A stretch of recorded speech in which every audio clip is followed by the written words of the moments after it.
Góðan daginn. Ég ætla að tala um valkosti eða það að velja. Það er 1. janúar 2026. Ég heiti Lilja.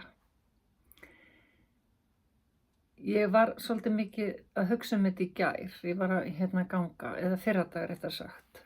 Hvað það er sem að hefur mikil áhrif á líf okkar eða hvað við erum að velja mikið ómeðvitað. En þetta val, hvað við gerum, hvað við borðum, hvernig við hreyfum okkur, hvernig við tölum, hvernig við hegðum okkur, hefur ótrúlega mikil áhrif á það hvernig líf við höfum. Allt þetta, bara hvar við verslum vörurnar okkar, hvað það er sem fer í körfun okkar, hvernig högum við innkaupunum okkar. Það hefur áhrif og það hefur áhrif líka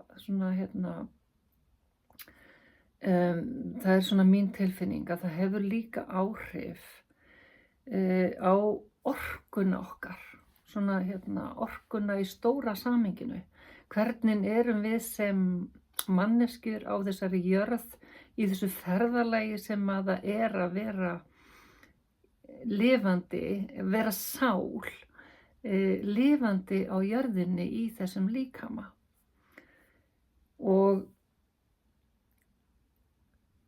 ég hef sterka tilfinningu fyrir því að mín vernd, náttúruvernd felst mest í því að taka góðar ákvarðanir þegar ég er að velja hvað ég er að nota.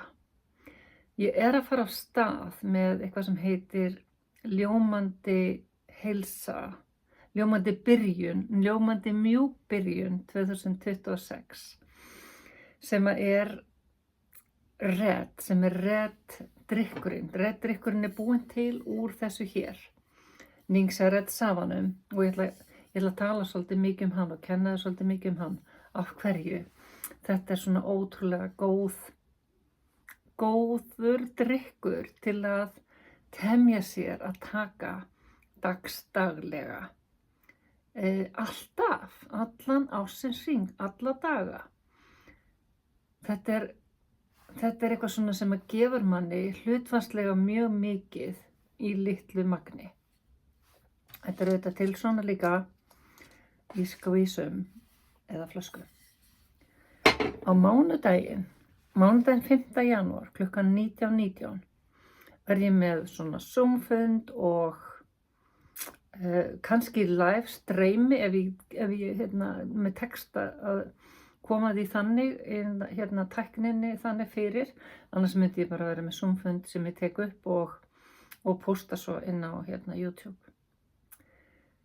En það var þetta sem ég var að hugsa því ég var að labba, hvað það skiptir ótrúlega miklu máli, hvað maður gerir, hvar maður verslar, hvað maður fær, hvað maður notar, hvernig maður notar það. Ef við bara tökum þann þáttinn. Skál í RED, sem er drykkur sem er hannaður af kýrópraktor sem heitir Peter Minke.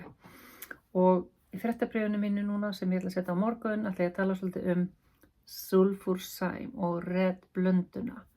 Af hverju þetta er ótrúlega mögnuð blanda. Takk fyrir að hlusta.